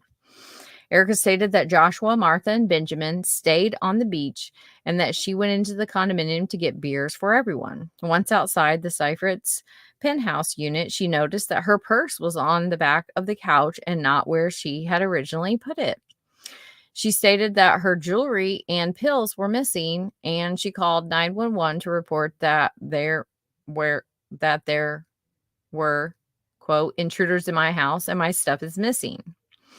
According to Erika, she hung up on 911 when Joshua came upstairs. She yelled for Benjamin to come up. Erika and Benjamin then accused Joshua and Martha of taking their things, and Benjamin grabbed Erika's gun and pointed it at Joshua and Martha. Erika stated that when Benjamin took the gun, she, quote, knew he was going to kill them. Benjamin told them to take off their clothes. The victims complied, and according to Erika, asked Benjamin and Erika why they were doing this and said that they did not take any of the Seifert's things. According to Erika, Benjamin continued to point the gun at the victims and told them to, quote, get in the bathroom. Joshua and Martha locked the door behind them and were yelling and pleading for their lives. Erika stated that Benjamin asked her, I'm supposed to effing waste them? Cool. The narrative continues as follows. Mrs. Seifert said they were, quote, getting very loud and I just wanted them to shut up. Mrs. Seifert said she was worried about the police coming and people out on the beach hearing them. She stated that she could hear Martha yelling, help me, help me, help me, and banging against the glass on the bathroom window. She stated she could hear Joshua pounding on the bathroom door and yelling, why are you doing this? Over and over. Mrs. Sifrit stated she told BJ to, quote, just effing do it. You got them naked. You put a gun to their heads. Just do it.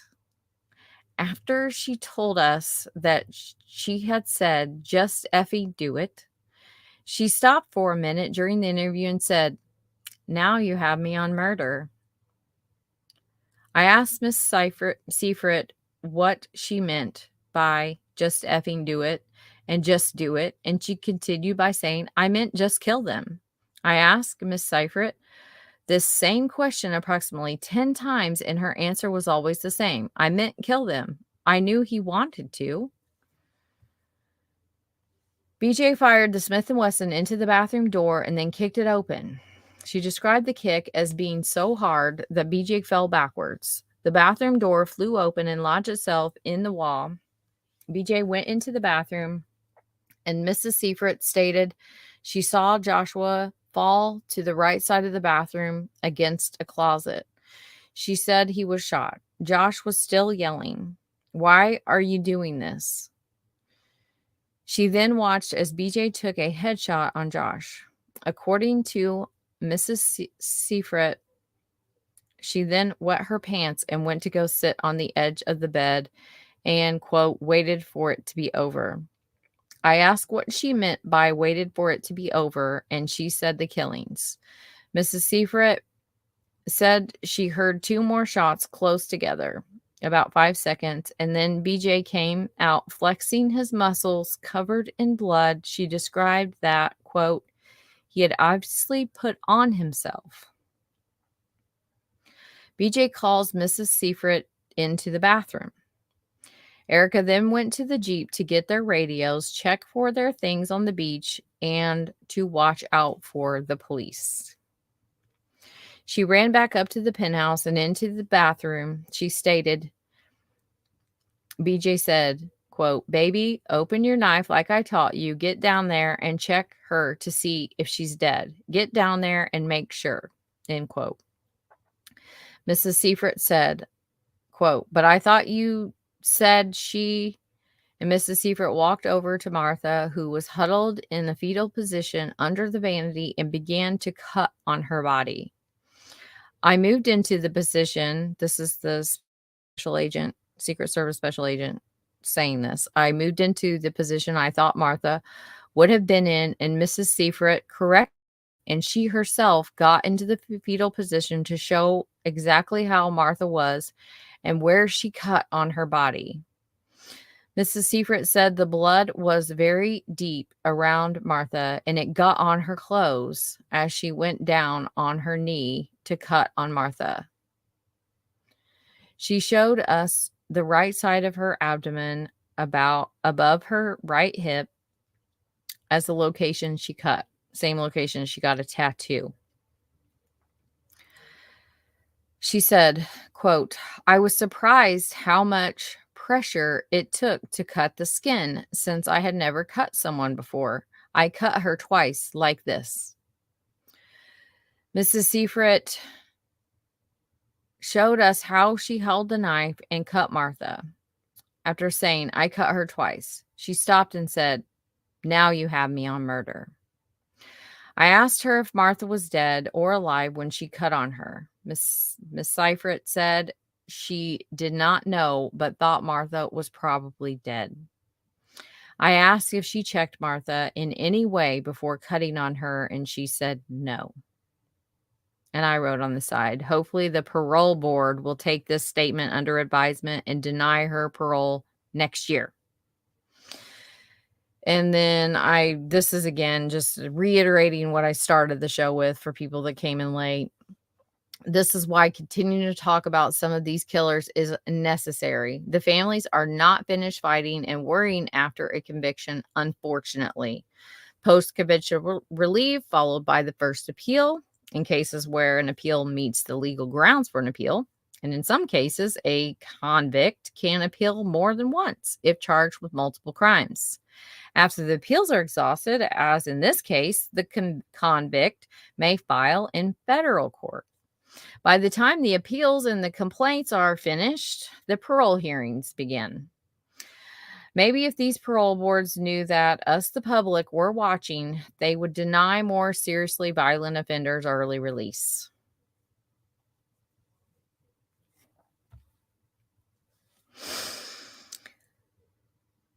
Erika then went on to detail how the couple cut up the bodies, put them in trash bags, placed them in navy duffel bags, and put the bodies in two separate dumpsters behind a grocery store. After sleeping for a while, the Seiferts cleaned the bathroom. The next day, on March 27, 2002, they went to the dumpsters to be sure that they had been emptied. Erika stated that sometime on May 27th or 28th, Benjamin, quote, made a comment that to her along the lines of what a number she had done on Martha's throat. Miss Seifert stated she did not deny cutting Martha's throat to BJ. She told us she was glad if he thought she had cut Martha's throat.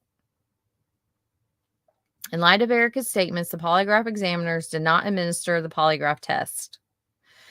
It is clear after reviewing the statements Erika made prior to her polygraph examination that she breached the agreement by making reliable inculpatory statements and implicating herself in the murders. Once Erika breached the agreement, the state had no obligation to uphold its end of the bargain. This girl. So basically, everything that she brought before the Court of Appeals, the federal court, all denied. And I'm just going to be skimming this for any more case details.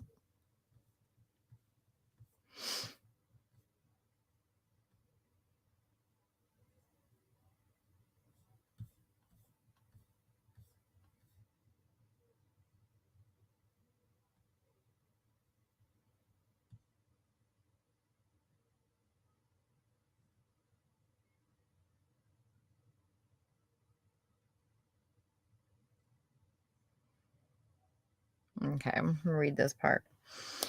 The same is true with regard to the issue of whether Erika fired once, one shot or two. In both trials, the state recognized that no one besides Erika and Benjamin can know for certain who fired which bullet.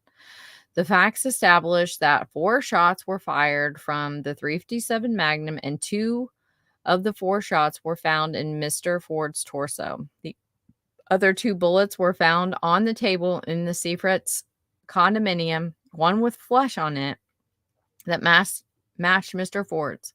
It was the state's consistent theory that both Seifrits were present for the murders and that both participated in them by actually shooting at Mr. Ford and by luring the couple up to the apartment. Whether Erika's participation in the murder is limited to firing 1 shot or 2, or simply by aiding Benjamin in luring the couple to their deaths, does not affect her culpability. Under either theory, a jury could find both participants guilty of murder. This distinction falls squarely within the permissible differences allowed in the case text.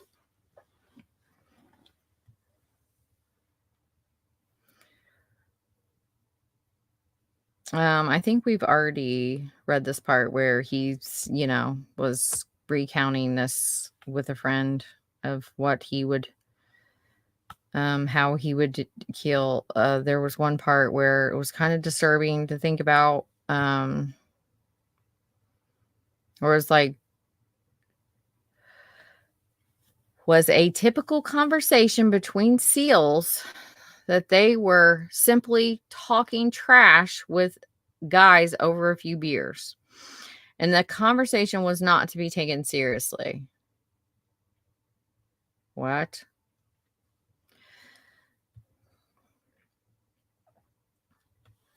Yeah. I don't know. If I found out that my husband was talking trash about even hearing an idea of how he would get rid of my body, I would be forking furious. I would leave him, and then I would see if there is anything that I could do to protect myself against the psycho. Just saying. That guy is dead, though. I did look, or at least he's on the memorial page for the SEALs under that he died. So in 2007. So hopefully his wife's safe. Jeez.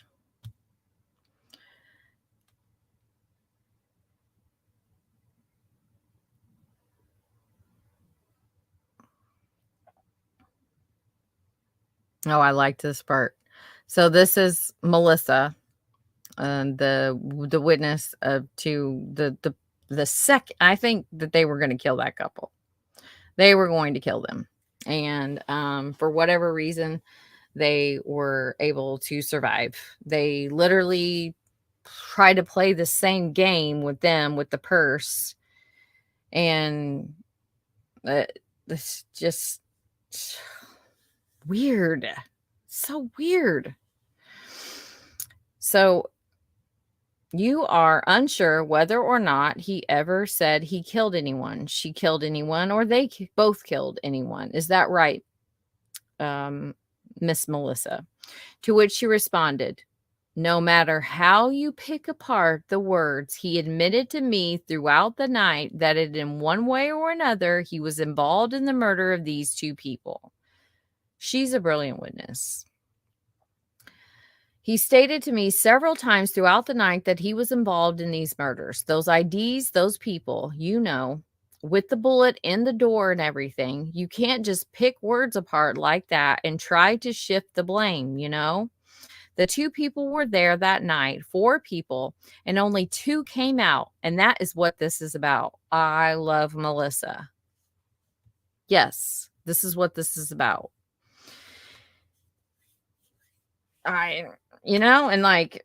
She called them for the defense, and I get why, because she really, or freaking Erika and her parents, they didn't really give her defense an option, really. So, yeah, they literally have gone through a freaking nightmare, Professor Pug. Tina, I know. I feel so sorry for the victim's family. Same. It's literally horrifying. And to think that, what if they let her out next year, you guys? Like, maybe another petition is in order of keep her in there, please.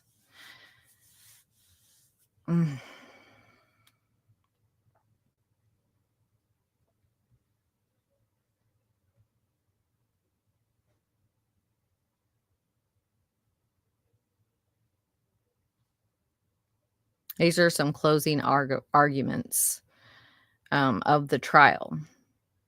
Melissa was called to the stand Friday by the defense. She was a defense witness. Melissa told you that she wasn't drinking that night, and that's uncontradicted, but BJ was. Melissa was told that there has been other couple there a couple of nights before who tried to rip them off. And she told you that the defendant's husband said either I killed, she killed, or we killed. She wasn't sure which. Now, granted, on one occasion, she said, I killed, quoting the husband. On another occasion, she said, we killed because of the contradiction. Detective Case told you that he'd asked her to clarify that. And that's when she came back and said, I killed, we killed, she killed. She wasn't sure. These two people are working as a team, ladies and gentlemen. Erika, the defendant in this case, and BJ Sifrit were working as a team. They worked as a team all week long. They were working as a team when they broke into Hooters. They were working as a team, we know, when they lured Melissa back to the unit. And I would submit, ladies and gentlemen, they were working as a team when they got Josh and Janae. I thought it was, it's Janae, back to her nickname, to the unit and ultimately killed them. Why invite 2 people back to your unit, your room, if you're completely innocent of what had happened a few nights before? Why would you ask 2 people to come back there and risk being harmed? If your husband is the bad guy, if your husband is the murdering son of a gun that did this, why would you invite another couple to come there? It's an easy answer, because you participated in it. You got a rush. You wanted them to come back. You wanted another rush.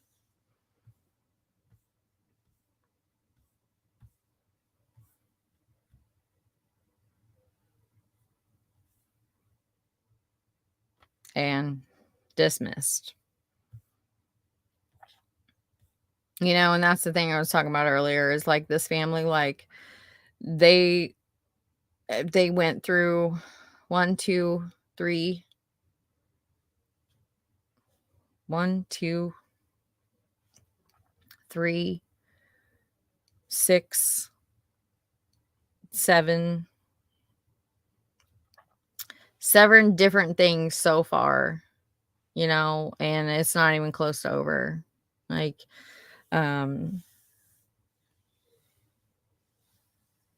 So it's not over when the suspects are known.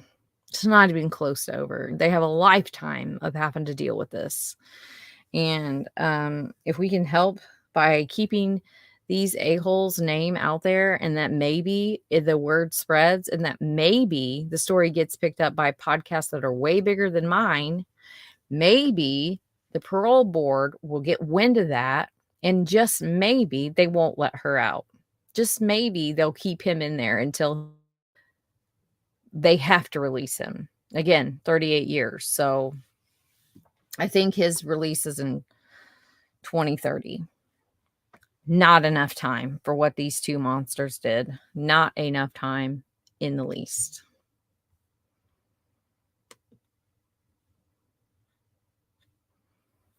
So that's all I got. I did see there's a book, and apparently you could read it online. It's pretty long, but it had some pictures of the victims, so I wanted to show those. Just so happy and just really starting their life out together, you know? Just terrible that just the wrong bus at the wrong time, you know? The wrong Memorial Day weekend hotel to go to, the wrong nightclub. Like, man. So this is a bullet that was found in Erika and BJ's room. This is the blood stain on Erika and BJ's mattress. This is likely where BJ, naked and fully painted with Ford and Cruxley's blood, sat and explained to Erika that he had masturbated over their bodies before dismembering them. There's snakes.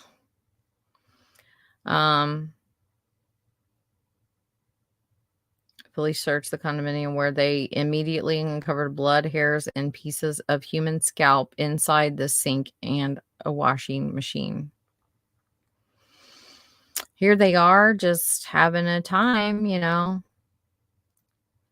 The thing is, I don't know. I don't think you can zoom. This is after, and she's wearing the jewelry of the freaking victim.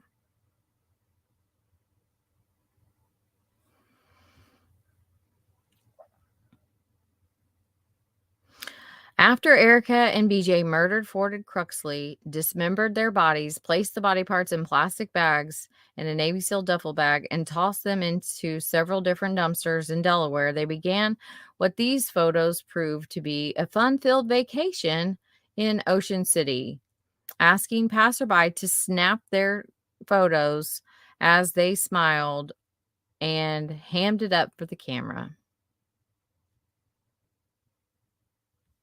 I wonder if that's her new tattoo. It's disgusting. So they found zip ties in the car. I mean, it sounds like they were about ready to go commit a lot more, and they just got caught early.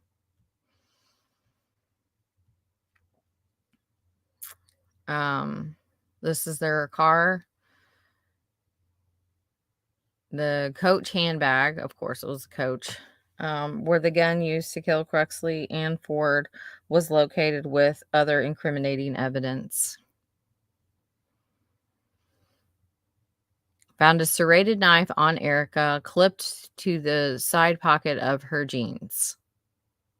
Knife was later found to contain bits of human flesh and blood. Oh, here it is in those pictures. See that? The ring and the cross, like these things on there.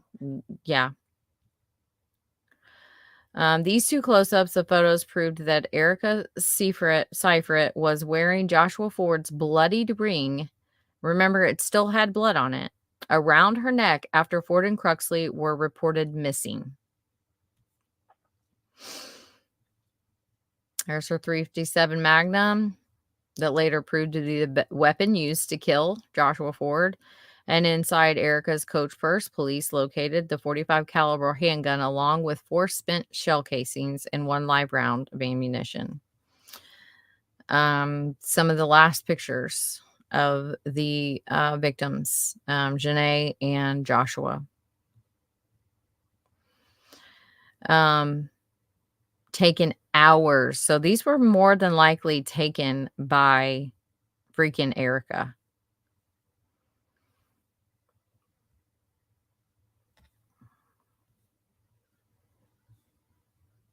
This is them searching the landfill.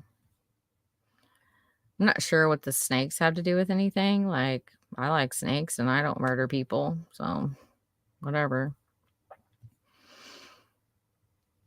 There's just, more like they just look so normal, but they're definitely not. Here's the missing persons flyer for the victims.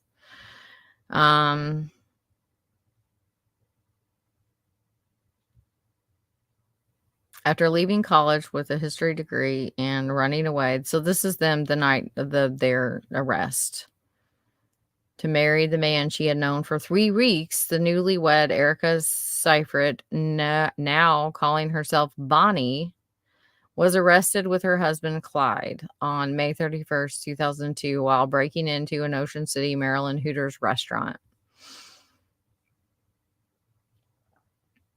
His trademark shoulder holster, staying true to his Navy SEAL training, BJ Seifert refused to speak to police after his arrest on the night of May 31st, 2002.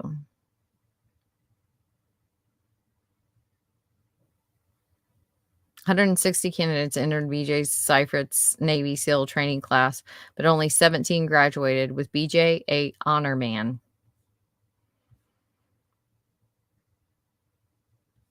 So these were their licenses that they had found in her purse. The ring. You could literally, so awful.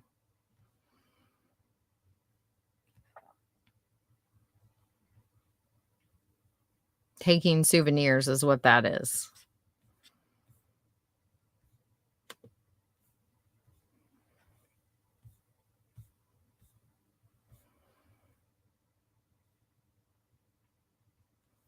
It's crazy. But yeah, you can read this book for free. Oh, I haven't read it, but I did skim over a lot of it. Some of the statements I wasn't able to corroborate with an outside source, but a lot of it was pretty on point. I just wanted to show some of those pictures just to really let it sink in. And the fact that I do not think that she deserves to be out at her first. So it would be her earliest parole hearing next year. Normally they do not get parole on their first, but sometimes the courts can surprise you when with someone that can look as innocent as she pretends to be. You never know, So yeah, I hope that more people will talk about the Seiferts and will start to be a voice for her to not be released. And I really hope some of those bigger podcasts consider it, and some of if they're allowed, the Navy SEALs, to really campaign for them to not let this person out, not after what they did.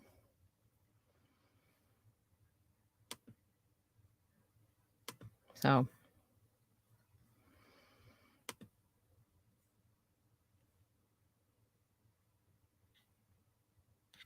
hi David, how are you? Yeah, I can't believe they could do something so horrifying. Those poor people. I know. That poor woman. Yeah. I feel so sorry for the victim's family. Same. You're very welcome. Yeah, they really have. And one that just keeps on keeping on, Thank you, Tina. I like to be prepared.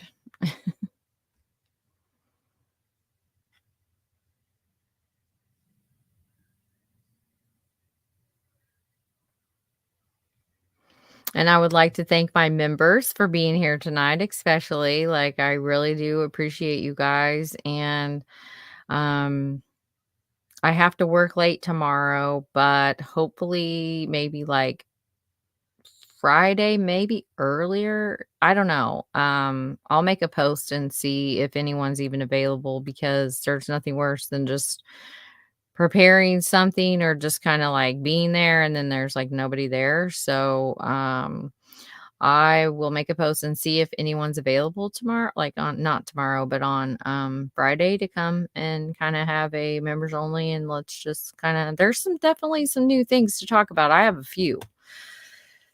Delphi, Greeno.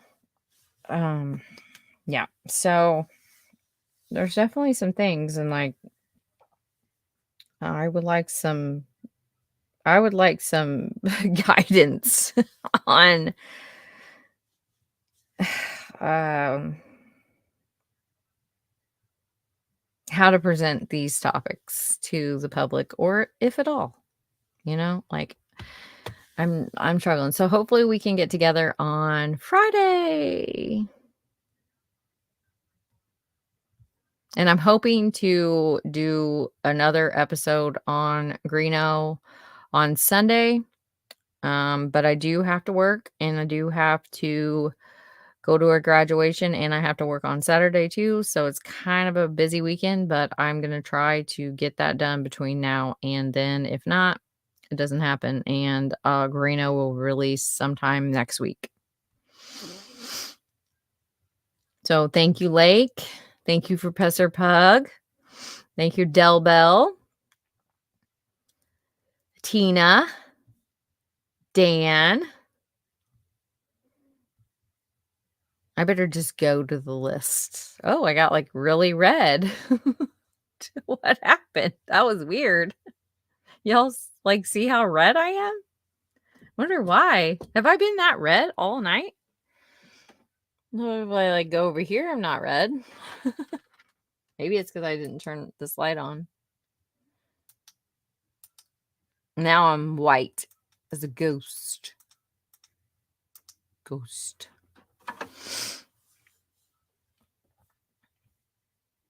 Hold on a beat. Hold on a beat.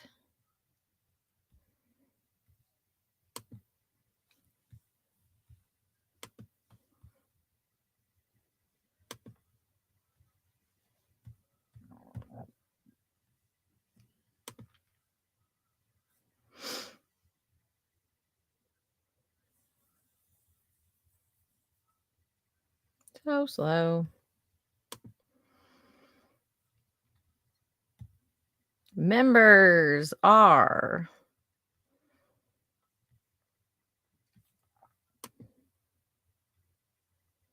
Dan, Janek, Chaotic Beauty and Crime, Bit Into Queries, Del Bell, Irish, Crimezilla, Tears for Justice, Kristen Behind the Crime Door, Lake Michigan, Professor Pug, True Crime Maria, Kate P. Smule, Lee D, Susie Heath, hello there, Who's Your Cold Cases, Melissa Bex, and got more. Hold on. Beholder, Monica Foster, Tina Susser, and Brucey B. So thank you guys for being members of my channel. I appreciate your support. And the money is not being wasted as of right now. It is being used to keep being able to keep doing this. Like it takes a lot of time and I am not rich by any means. And I like I did cut my hours so that I could do this to see if I can make it to where I can keep my hours cut and to keep doing this. But in order to be able to keep doing this, I have to be able to justify the time that it takes away from my family, from my career of choice. And that's just the bottom line, like I cannot do this for absolutely free.